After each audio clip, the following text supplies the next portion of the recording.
It is a lovely day when there's not a crisis. Tell the truth. Today's guest is Bridget Callaghan, founder of the multi-award-winning pizzeria Kneaded in London, winning awards for environmental sustainability, women in food for employing young people on the margins, and this year, Entrepreneur of the Year for Wandsworth Enterprise Awards. What we found is because our business had to be so people-centric, we almost could only go as fast as the slowest person. So we didn't want to cause a negative impact environmentally simply by doing something positive socially. We really wanted, and this is setting ourselves up for all sorts of failure. You know, this is literally like, I didn't know how hard it could or might be, which I think was a positive, because I don't think it's that useful always to know how hard something's going to be, because you might never do it. I realized that if I didn't do it, then no one else is going to. Welcome to Daring Forward, where we feature ordinary women doing extraordinary things and learn practical lessons and action steps to help you live courageously. I'm your host, Sahar Twessajay. Now, if you're ready, let's dare forward. Do you long to make a positive change and impact in your community or the world? We often think that the only way to do that is to donate our hard-earned money to charities or to volunteer. But what if you could create a business where being profitable and making an impact could coexist? Our guest in today's episode shows us what it means to build an impact-driven business and put people and sustainability at the forefront of your business strategy. We talk about what it takes to build a startup hospitality business from scratch, the challenges of focusing on making a social and environmental impact as a business, how to put on your problem-solving hat, and so much more. Today's guest is Bridget Callaghan, founder of the multi-award-winning pizzeria Kneaded in London, winning awards for environmental sustainability, women in food for employing young people on the margins, and this year, Entrepreneur of the Year for Wandsworth Enterprise Awards. With nothing but £5,000 in savings in startup capital, she was dead set on starting a food business with the sole purpose of helping unemployed young people with disadvantaged backgrounds find work and build a better future. I guess a good place for us to start would be, before you started Kneaded, what led you up to that point? What was the journey like for you then? So lots of interweaving kind of strands, I guess, brought me to the Kneaded launch point. My mum had been a business teacher, and so I'd been around, I'd seen kind of, there's always conversations going on around different entrepreneurs that she was inspired by. My aunt ran a hotel, my cousins ran a pub. So I'd kind of been in these different worlds of where people were doing their own thing or teaching about people doing their own thing. So at uni, I studied business and Spanish and just thought I'd go down a traditional, I don't know, just, earn some money, carry on.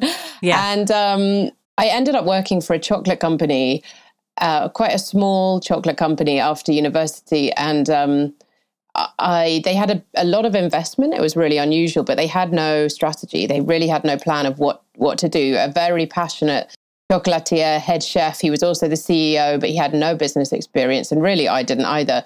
But I asked where the business plan was, and there was no business plan. So it was kind of exciting because I could work with the investors. I was their first full-time employee as well, to create a business plan. They wanted to go into Selfridges and Liberty and all these amazing places. So I got this really unusual first-hand experience of dealing with these kind of negotiations, which were really way above my experience, way above my pay grade at the time, although that's become irrelevant now. I run my own business. There's no pay grade. It's not relevant. There's no pay grade. Something to be aware of for your listeners. There are ups and downs. But actually, having been there for a year or so, I got an opportunity to work for a youth organization. Youth work is something that I said to myself, I will never, ever do. I love young people, but working with them, I was like, no way. I just didn't think I had the gifting or the skill, to be honest. It wasn't that I didn't want to work with young people, more just that I didn't think I could. And I think that's probably what a lot of people think. And it was one of those strange times where the application form for this job just kept landing on my desk, in my inbox, it's through the post. Different people sent me this application form, and it felt like I have a strong Christian faith, and it felt like one of the times in my life where I've really been taken out of kind of the direction I thought I was headed into another direction. Little did I know those two strands were going to weave together in Well Needed later down the line. But I ended up in youth work, and that was where I started to see the need, I guess, out there amongst young people, the lack of direction, the lack of role models, really just the lack of opportunities, and realize how different, I guess, that was from maybe my parents, who had really bugged me to get jobs in the holidays, really bugged me to see my CV, really been on my case. And some of these young people had amazing parents, but they were working so hard or looking after more kids that there was just no time for that as well. So they were just kind of floating around. So yeah, they're the kind of strands that led together to face me with this, what do we do with all these young people question? Can I do anything? As you were working with the young people, you've also had this like entrepreneurial streak behind you. So from that point to actually launching Well Needed, how did you come up with the idea? Like, what was the ideation stage, if you want to call it that? Like, what did that look like? I think, thankfully, I was naive enough to, I think naivety is actually a real blessing at the beginning of these things. And ignorance is bliss. And I think I was trying to imagine, I knew I wanted to provide employment opportunities. I knew I wanted to be able to pay a young person rather than just give them work experience. That was, so that was a pillar, I guess. I knew that I needed something that I would be interested in and they would be interested in. I don't think I was strategic enough at the time to think there'd be loads of other people involved or that it could scale up or anything. It was more just, what can I do that I like and they like? And the only thing I could really obviously think about was food. And so then I was thinking about different food routes. And at the time there was, Franco Manca had their first little pizzeria in Brixton. And it's one of my favorite places to go. This really grumpy Brazilian chef, but made incredible pizzas. And it was sourdough pizza. And I just thought, and I asked him if I could get a job. And he said, no, you won't be good enough. So he was really rude, but probably realistic. It was kind of fun though. I went back in again and again, being like, come on, you have to help. And in the end, they did give me one night shift in the bakery upstairs. So I got somewhere. It was between pizza. And then when I asked the young people what they liked, I could see that lots of them like lots of different kind of jerk chicken and lovely Caribbean food. But I just didn't have any. I was like, well, if you guys can make it and do it, then we can do that. But actually they were like, oh, it was my mom or my granny, or they didn't necessarily have the confidence to be able to make that happen. So I thought, okay, let's start with something that neither of us have really any experience with, but it's something like dough. I thought dough has so many different angles. It's also kind of a parable in itself. It takes time. It's slow. It has to rise. There's lots of things, and it's a skill in itself. And then you can make bread and do lots of different things. So I landed on this idea of pizza, but then knew that I couldn't start a restaurant because I had no skills and no experience. Right. So that was where a food truck, I thought maybe a food truck. And there were no food trucks in London really at the time. There were maybe a tiny collective. But yeah, that was the kind of ideation stage. What can they do? What can I do? How can we both enjoy ourselves? This has got to be every single day. So food was for me the obvious thing. I've grown up in a family that love cooking, that love food. And I couldn't think of anything else. It wasn't even like, let's brainstorm that idea and let's brainstorm lots of others and look at and model it and do a P&L. And no, it was just that. What do they like? What do I like? Food. What's it going to be? Pizza. Okay, I need to learn how to make pizza. That was actually, it was that simple and that naive. If you can believe it. That's so good. So how did you get the food truck? Did you have to fundraise, get investors? What did that look like? So I found one on eBay for kind of, I think it was £1,000 at the time. And I had £5,000 of savings. Like that was me.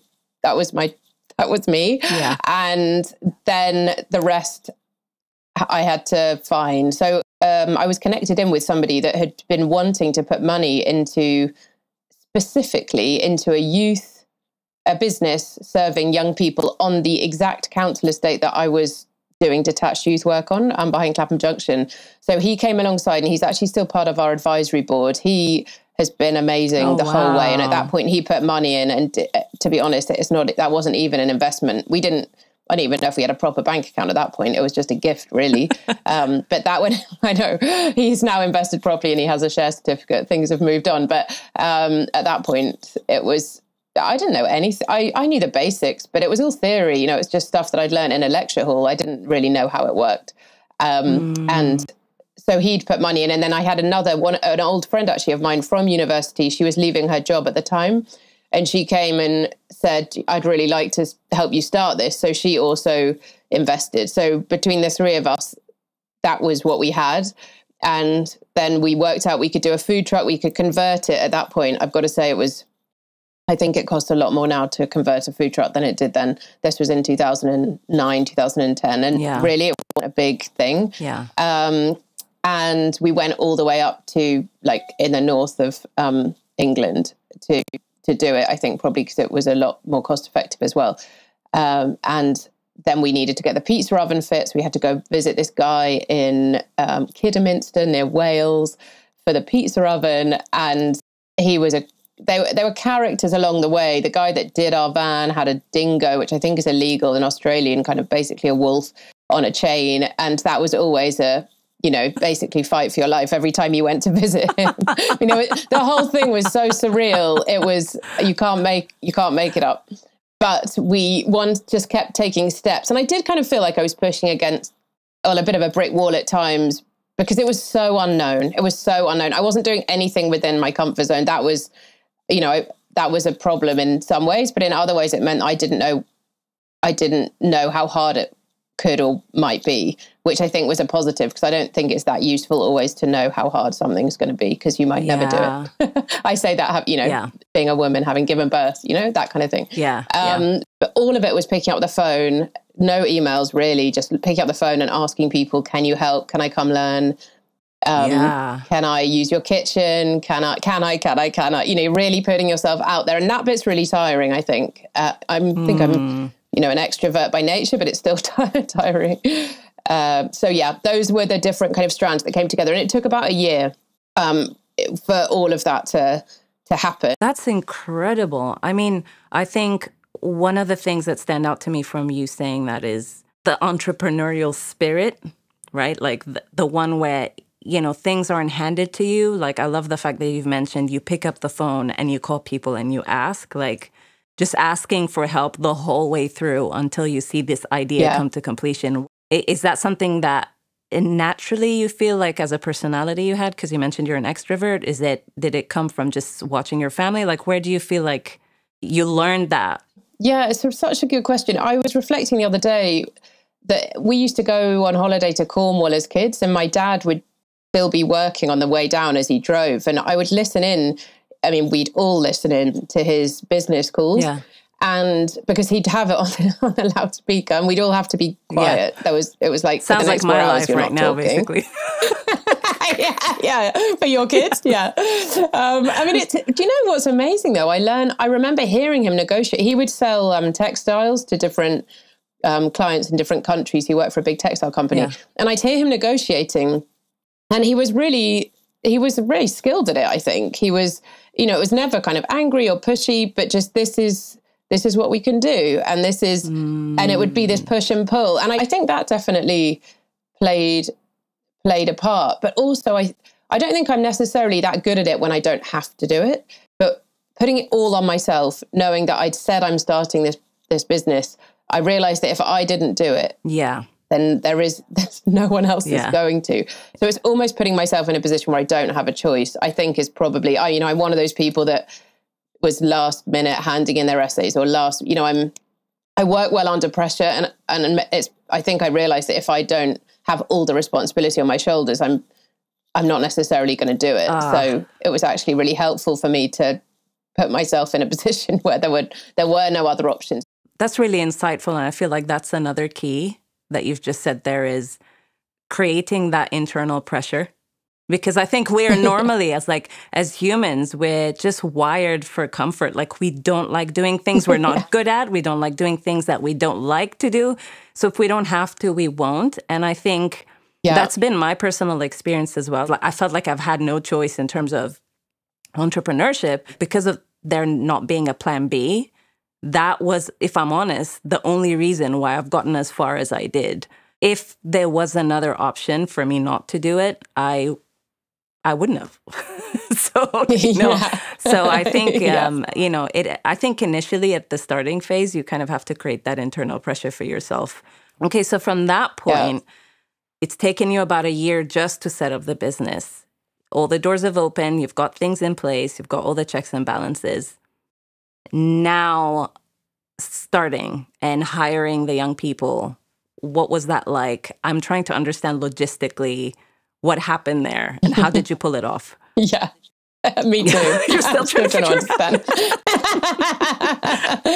I know how we began, though. Yeah. We there was one guy, a really kind of obvious candidate who it's a rule for life. He just hung around the van once we got our first pitch, and that's a whole story with talking to the council and asking for a pitch on the estate where there's now a big tower block of new flats there, but that's only just been built. And back in 2011, they said, you can't have a pitch there because we're about to build some flats. And I think it took them 9 years to get that going on. But we had some really great people within the council as well who helped us, where in other parts there were sort of blockers. But once we did get the van on this little pitch next to the estate, he just came and hung out, and he was just around. And in the end, we said, hey, we've had you in mind, but we don't want to force you. I didn't want to pressure him or pressure any of the young people either, because I was really aware this was, they'd had a part and a voice in it, but it was also my idea. It was a bit of a tension really between, is this helpful for you guys or not? And I knew that we were learning how to do the business. So I knew that at the beginning, we couldn't pay ourselves. We couldn't pay anyone. So what I was offering at the beginning was just, do you want to come and learn with us? That's all I can offer. Yeah. I don't have any other funding. I don't have any backup. And he actually his name's Carl. He's still working with us now. He's our longest standing employee. He's been with us from day one, longer than my husband's been working with Well Needed. Wow. Yeah, and he came in and he struggled to speak to people. He's such a lovely heart, but didn't have loads of confidence interacting with people. But slowly built that up. And in order to build that up, we got him making pizza. And again, we were really young in this process. So the pizzas that we make now are almost unrecognizable from what we were making then. But they were good. They had a place, and he started making them. And that meant that he could just turn around and face the customer kind of when he felt like he had the confidence to. And bit by bit, we got him more on the front of house side. And actually, with a street food van, it's much more intense than in a restaurant setting, where even as a waiter or waitress, you can go to your table and you can kind of run away out the back if you have an awful experience. In a street food van, there is nowhere to go. So we actually realized quite quickly that we're putting these young people in quite an intense environment, that they can reach out and touch the person, that's how close you are. So he was our first young person. And actually for the first 6 months, we don't think we had any capacity for anyone else. And we decided that in order to take on young people who were going to stick around and who knew, we knew that they needed to know they wanted to work with us. That was really the only criteria. They needed to want a job. Yeah. If they didn't want a job, we couldn't help them. They just needed to want a job. And so we worked together with a SPEAR program that give a kind of 6-week employability course, CVs, turning up on time, soft skills. And we work with them to get referrals for young people. Really, in fact, one guy we actually sent on SPEAR. Is that how it works? Well, it's interesting. They would actually, they would refer or we would actually find a young person and say, you need to go do the SPEAR course and then come to us. Because we just needed to know that somebody was able to just basics, like set an alarm, get out of bed, get to the course on time for 6 weeks in a row. And I think it was 3 or 4 days. It wasn't every day, just in the afternoons. They were realistic. They knew that young people, their best skill isn't always getting up early in the morning. So they started the course at 11 or 12. So that was really helpful, because once we had that the second young person, he had to have already completed that. We realized after maybe another 6 months that ratio-wise, 2 young people to 3 non-young people was actually a bit too much in terms of the balance. It needed to be more 3 to 1, not 3 to 2. I see. In terms of how we were able to support the young people. Yeah. So we've kind of worked on that ratio, which means actually as a business, we've not been able to support loads of young people at one time, because we've we've realized what support they require. And having not had jobs and maybe not come from, I don't know, not had particular opportunities meant that it just takes a little more. Some of them, some reading and writing needed to be developed in order just that they could do the job with us better and so that they would be satisfied. And then just basic kitchen skills. We actually had lots of guys at the beginning, and some of the girls that we'd had, you know, this is stereotyping, but it was true. The girls had helped their mums more in the kitchen and the guys maybe just hadn't. So they just even sort of we had one, Carl actually really always loved cooking. So he'd always been around his mum and he'd helped her. But that's made along the way a really big difference. Have they got involved in the kitchen at home? If they have, they're already one step ahead. If they haven't, that's like another hurdle to overcome. Wow. Exactly. Okay. So it's depended. We've changed our onboarding and we ask them a lot more questions before they start now, so we understand how they come to us. But all of that was a learning because we weren't a charity. We decided to start as a business. Yeah. I don't know. There wasn't a backup for them either. If they didn't turn up for work and we had a wedding or an event, then if we got a bad reputation, we wouldn't get business and we'd all be affected together. I wanted there to be a communal kind of pull and push. That was then. But yeah, so that's how we it was gradually through referrals that we got the young people. Through the youth work I'd been doing, I had a lot of contacts to young people that just wanted something to do. My husband and I in our early 20s, mid-20s, like that was our life. Like we were working with young people. So we were youth workers. And so I totally understand who also a lot of them came from like disadvantaged backgrounds. I'm very familiar with some of the issues that you're speaking of. How did that affect the business? So you've talked about I love the fact that you guys started having systems in place as you started learning what it looks like working with them. How has that affected how you grow the business? Because I know you touched on that. And maybe what have been some of the challenges or some of the frustrations that you've experienced, and how did you kind of navigate those? It has meant that we haven't been able to grow. If you look at other people that started at the same time as us doing quite a similar thing, Pizza Pilgrims is probably the most obvious example. And actually they've now started an academy, not necessarily to take on young people that have faced disadvantage, but anybody that wants to learn pizza.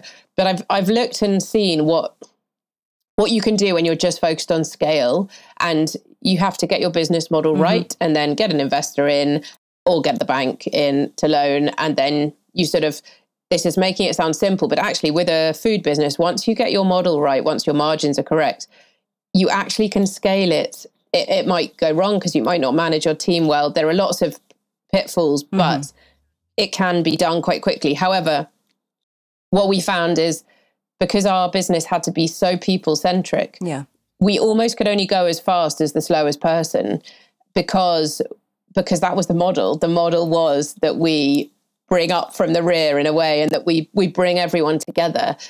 We, all the time up until now, we have been asking our chefs to be youth workers as well. Yes. And that is unusual. And for the most part is really challenging, because if you get a really good chef, the things that they value highly are precision and speed. And they're not general. They're very specific, highly creative, like almost mad scientist types. I mean, I'm thinking of my husband. Oh, is your husband a chef?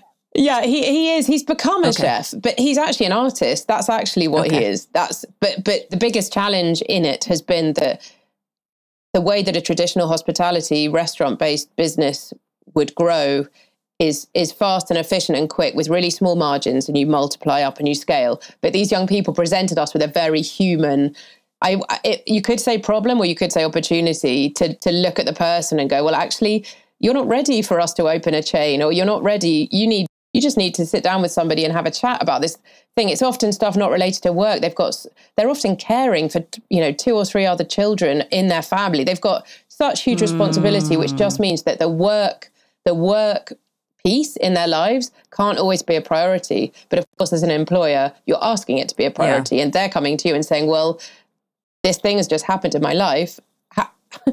How do I marry the two? And to be honest, there's not an obvious answer. Lots of employers would just say, well, you're fired. Yeah. But the whole point was that we were trying to make a way that wouldn't be the reality. That's so beautiful. All right, let's move on to the other piece of your business. Now, I know that with Well Kneaded, you're not just people-centric, you're also very focused about the environment. And I believe you guys also focus on seasonal recipes as well, if I'm not mistaken. So Yeah. I'm a strategist by nature, so my brain is just going like how logistically you've got the human element and you're in essence, you're coaching young people while making incredible pizzas, sourdough pizzas. Now you're bringing in the element of, the environment and seasonal food and cooking. So what does that part of the business look like? And was that something that you focused on from the beginning, or did you introduce that later down the line? We did actually have that in from the beginning, but again, was always a tension.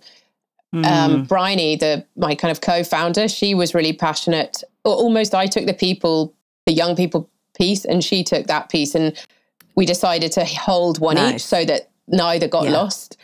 So there was one of our suppliers we had from the beginning called Langridge Organic, and we knew even 10 years ago, organic was not even a big thing, but we'd read a lot about it, and she was actually mentored by somebody who'd started an organic farm and just seen the crazy difference in wildlife and the ecosystem of his farm in being organic. And at the time, there was a big kind of voice saying, no, organic, it's expensive, it doesn't do much. And now, of course, it's not that it's the only argument, but it's coming up, in amongst the voices in terms of how we farm and look after the planet and the effects, particularly that organic farming has on soil. And maybe just more careful farming. If it's not always organic, it's now this word regenerative is being used a lot. So that word regenerative is kind of key to our business, both with people and kind of regeneration of, I guess, ourselves, people, opportunities, but also the planet. So we try and work really closely with farms that are as near to us as possible. So now we have a great partnership with a farm called Sutton Community Farm, which is in Sutton. And then we also have started a partnership with another. It's actually more like a growing cooperative called Paradise Cooperative, lovely name. And it's just opposite Wandsworth Prison. And they have only really just started being able to supply us with more. So they would just come in and drop off cucumbers, courgettes, tomatoes, but they don't use any pesticides or any chemicals in their land. And as such, the way that we have to do our menus is rather than traditionally where you ring up your supplier and say, I want 10 kilos of tomatoes, I want this, I want that. You have to start with a different question, which is what have you got growing? What's going on today? What's grown this week? What can you give me? Yeah. And then off that, you make a menu. So that again poses its challenges, because it means where the ideal, I think, would be that you have your young people and that's your uncertain bit, and everything else you just have, maybe like the McDonald's model is perfect. You just have a menu and you roll it out, and maybe once a year you launch something new, but everybody knows about that. Everyone's told about it for 12 months leading up to it, and then you launch it. But with us, it's every month there's something different. Right. So yeah, you are asking, particularly for the young people, you're asking them, their brains, to kind of take in this other element. But on the flip side, when we were beginning, we couldn't really square getting young people into work that was unsustainable, let's say, for their children. So we didn't want to cause a negative impact environmentally simply by doing something positive socially. We really wanted, and this is setting ourselves up for all sorts of failure. This is literally like how not to start a financially viable business. But I was really set. I'd heard a lot of talks on kind of business for good and in the Christian world, Christian business, and probably other faiths have the same thing. How do you do business that's really good at the center? And actually, I realized everybody was talking about these big businesses, but I realized you have to start somewhere.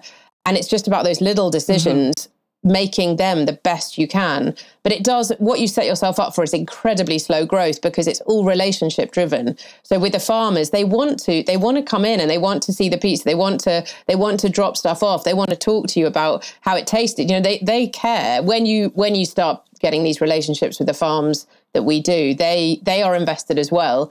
Organic food at that point, and actually even now, at that point, it was so much more expensive than non-organic. And I was the one looking at the numbers, and I found it really hard to keep choosing that. And I always wanted to cut corners, but thankfully I had her voice, or her saying, hey, where's that supply got? I'm like, oh no, just the tomatoes, please. And she's saying, no, there's no point, because we want these young people to learn holistically what is going to be sustainable for the future, for their children, for their friends' children, whoever it might be. So this has always been something at the heart, but always something that's challenged me, I think, particularly because I've wanted to take shortcuts in it, because I'm trying to make the numbers work. And there aren't loads of spaces somebody's got to do that. And there aren't loads of spaces you can make that work if you've got these really set values, which we do, and we did, and we chose that.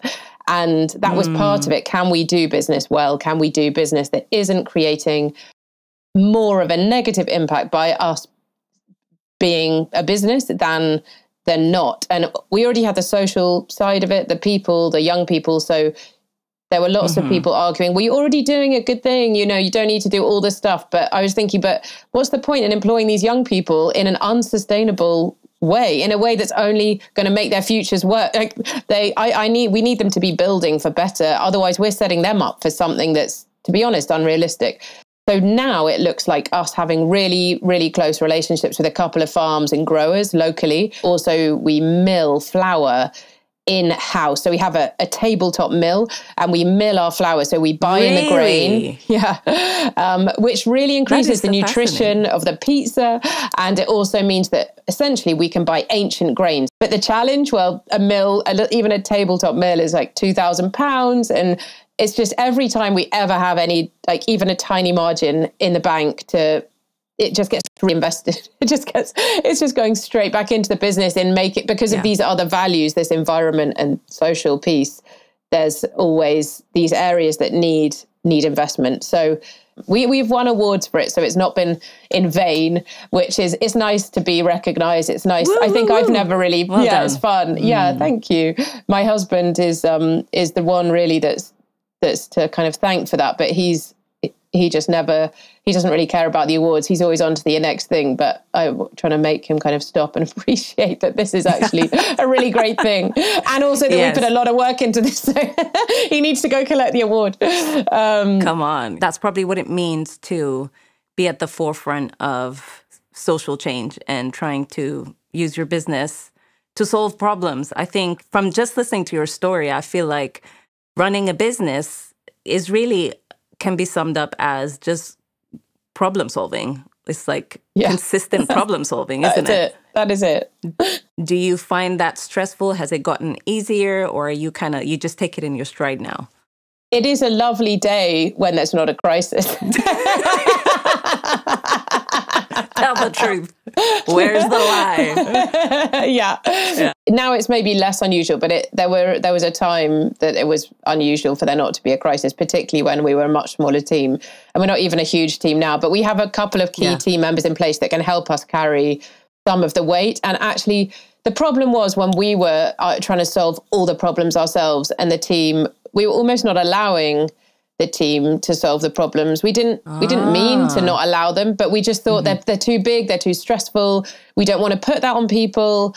So, but at the same time, you're actually denying them you're not really empowering, we weren't empowering them to own their job role and to own the responsibility that comes with that, which is what they need to grow and develop. So when we're delegating and bringing our core team into the crisis, it's great. But either way, you have to be in that headspace. You have to be unflapped by the things that go wrong. And honestly, that's basically impossible, isn't it? You can't always be, sometimes problems come and you can solve them and you can remain peaceful. And sometimes you just get these things that come in from the left field and they just swipe your peace. They just take you out. And it's always when you're not expecting it. Because when you're expecting it, it doesn't take you out because you're ready. You're like, it's like a boxing match, come on, I'm ready. And it is a bit of a push-pull, but it's the moment when you've breathed out. That's for me the worst times, when you think, oh, this is going well, the team's in place, nobody's leaving, I don't need to get rid of any, there's everything's good and the young people are doing well and everything's thriving. And then it's that moment that, I don't know, somebody calls and says the pizzeria is flooded and if something's going wrong. And even that's actually not so bad. It's normally the people things that really get me example. But maybe at that moment, the person that you've been relying on says, do you know what? I've actually got another job. And you're like, no. That is that moment when you feel like we really feel it so personally. And it's not their responsibility. They are free. Yeah. But it is never going to change the way. Is it because you've invested so much? Exactly. Yeah. And we feel we set it up as a bit of we feel like it is just our extended family. We spend so much of our lives with these people and time investing in the business. So I find that tricky. Speaking of family, you've touched on earlier that, throughout your journey, you have your husband helping out with you, but he wasn't there from the beginning.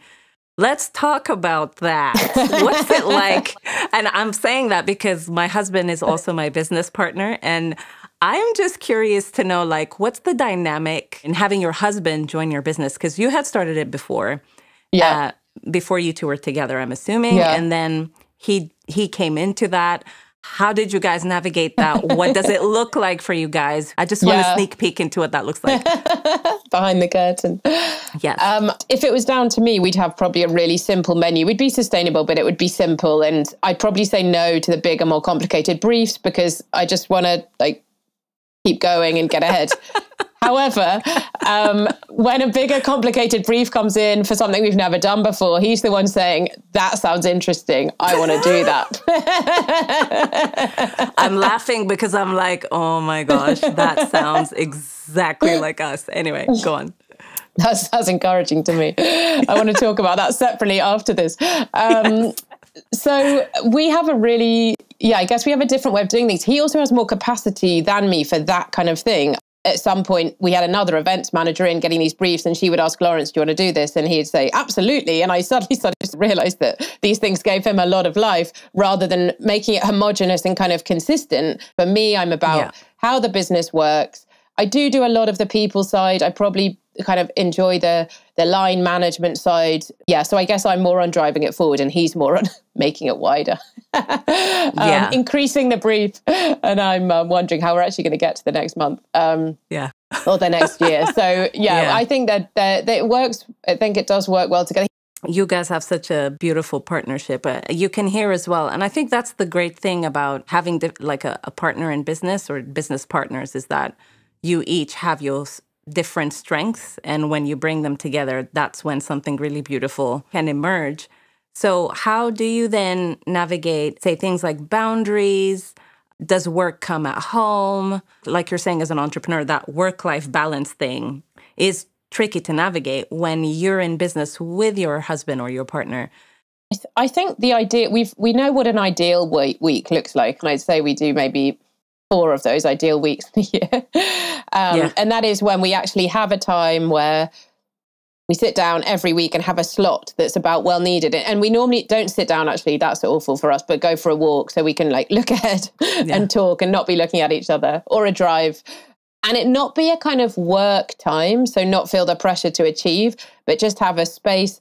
And the irony is we have these meetings with other members of the team where you just have a touch base or whatever. But we very rarely make time to do that with each other, where it's kind of set aside space to talk about anything but work related.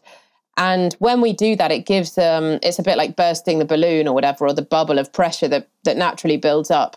And it just gives a bit of an outlet for it. But when we don't do that, it means that it sort of creeps out in little, air pockets where it doesn't need to at the kids' bedtime, or I don't know, just in moments that's really not that appropriate and which takes us away from the present of what we're needing to do at that time. Or it means that one of us is thinking about work and wanting to talk about it, where the other one is actually just switched off and it's a weekend or it's a day off.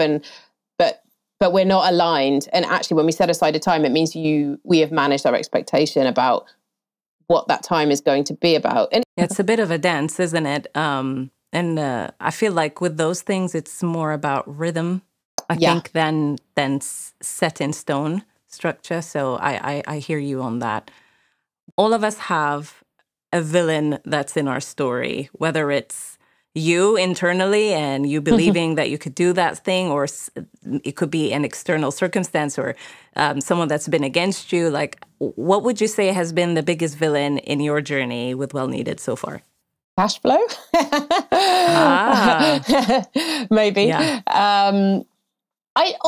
Slash maybe me. I think probably I notice that something I do that's not a good habit. If something's particularly challenging, I find it easier to count myself out rather than put myself into the challenge. So even for Well Kneaded, so you could either try your absolute hardest, spend all the time you need, let's say launching a product or putting an event on. You can, do it one of two ways. You do it really well and you prepare and you organize and you put all of your awe into it, but you risk nobody showing up to that event. Or you kind of do it half-heartedly, and then if no one shows up, doesn't really matter. But but it does. Yeah. Sometimes I notice that I'm tending. It's not what I enjoy doing, and it's not my best, but I can tend towards that kind of self-sabotage narrative rather than. And in the end, I get it. I get to it, and I can turn it around. And then if it doesn't work, it doesn't work. But I can see that there are other people in our team who just quickly say, we've planned this event, we're going to do it.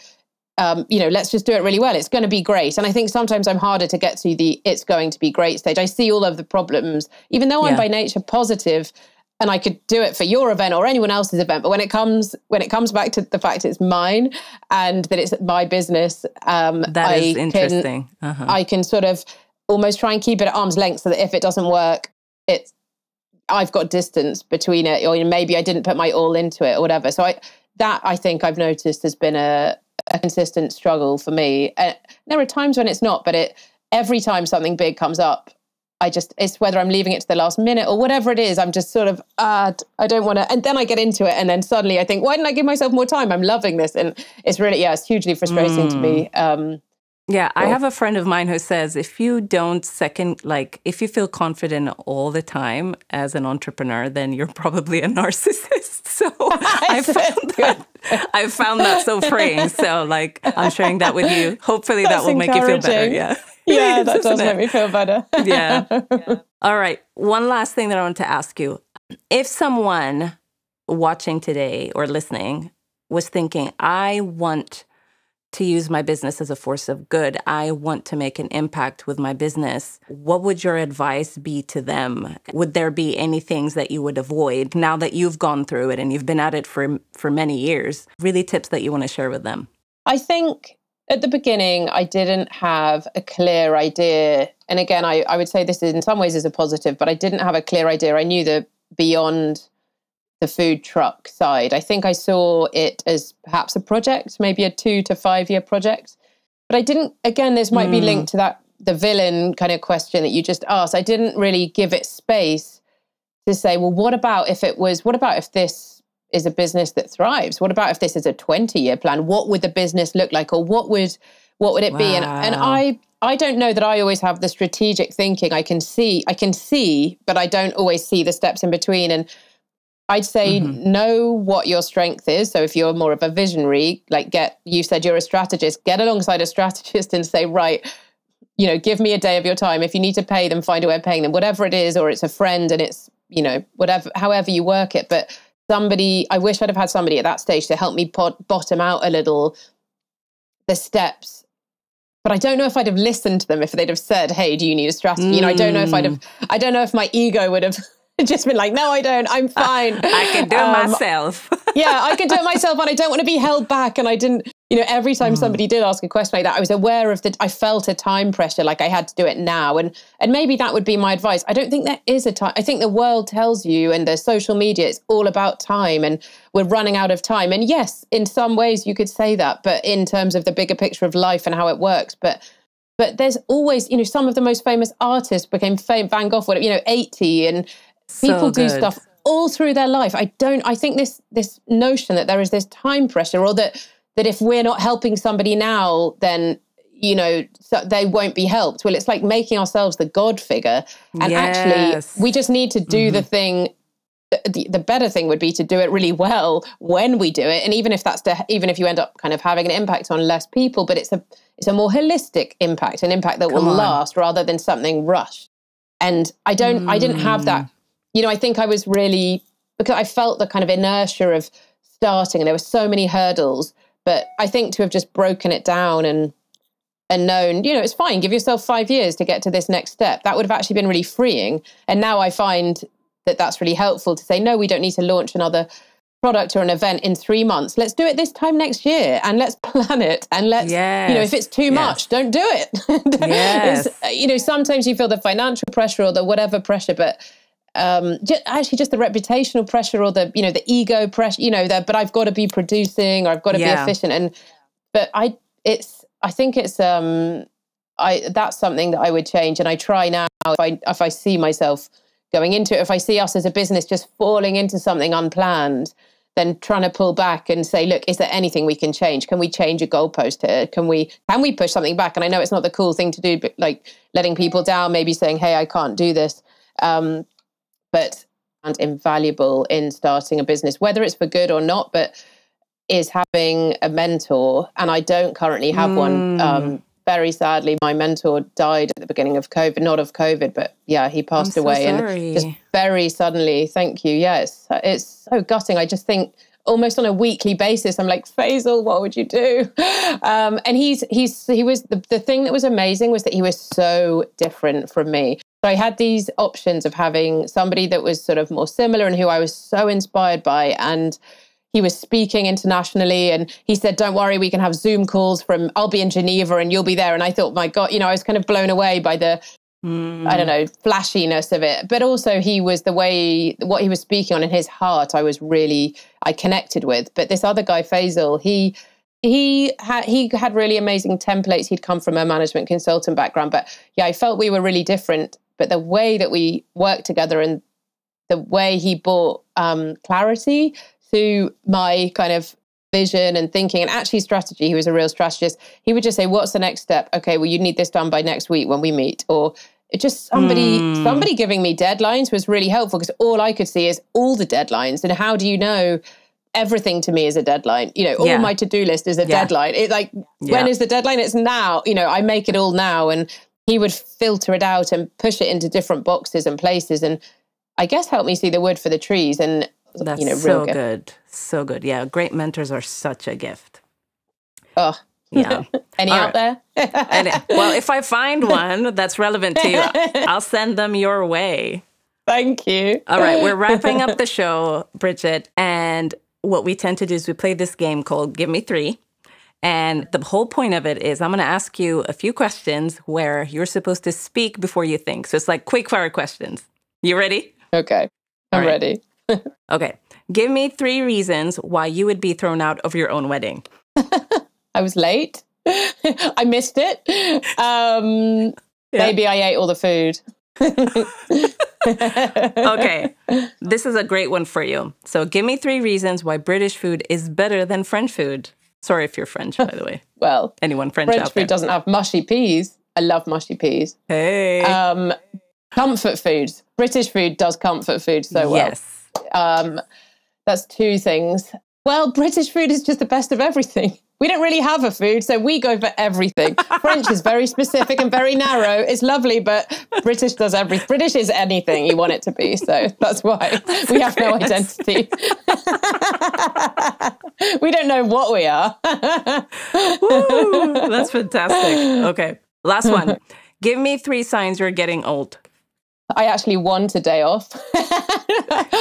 I need my days off. Yeah. I can't concentrate as long on stuff. But I blame the children for that. I was going to say, is that getting old or parenting? I think that's parenting. I don't know. Yeah, maybe. You know, I like a bit more matching bed linen than I used to. I think that might be a sign of age. Definitely is. Yeah, that's brilliant. Bridget, if people wanted to connect with you online, where can they find you? And have you guys got anything going on at Well Kneaded that people can come and check you guys out? Absolutely. So if you are in the UK or if you're coming to visit, then we have a couple of fixed sites. One that's already open in southwest London in Earlsfield, on Garrett Lane and near Earlsfield train station. And another one, excitingly, launching soon in Balham. So that should be up and running. Yeah. Come check us out there. And there's other food available there as well. We're in a kind of little market. If you're online visiting, then check out wellneededfood.com. Kneaded spelled Kneaded, like you need dough, or Well Needed Food on Instagram or Facebook as well. And if you wanted to get involved, we would love to give you guys 50% off pizza when you come visit us. So you can see the link in the notes connected to the show, and we'll send out a code for that for you guys. And also, if you did want to support the impact side of our business with the young people, we are launching a charity side so that we can, really take that to a new level. So if you go to the website, there should be a button that says donate now on the About page, where it talks about the young people and what we're doing there. And if you did want to give to that, then that's where you can do that. And that should take you straight through to a donation page. So that would be amazing. Thank you so much for supporting, if you can. Amazing. Well, thank you so much again for joining us today, Bridget. I have learned so much from you, and I've had a blast talking to you. Oh, well, I have loved being here, and I just love the whole concept of these podcasts. I'm going to be listening. We all need support and inspiration. So thank you for taking the time to do it. Thanks for tuning in today. All the resources mentioned in the show are linked below if you're watching on YouTube, and linked in the show notes if you're listening to the podcast. If you've enjoyed today's episode, then I want to invite you to help us spread our message by choosing one of 4 ways. 1, subscribe to the YouTube channel or the podcast. 2, leave a review if you're listening to the podcast. It really helps. 3, let me know in the comments below what the key takeaways were for you in today's episode. And 4, share this episode with one friend who could use a little bit of courage today. And if you want to binge our episodes, may I suggest you watch this episode right here if you're watching on YouTube. That's it. Until next time, don't forget to live courageously and dare forward.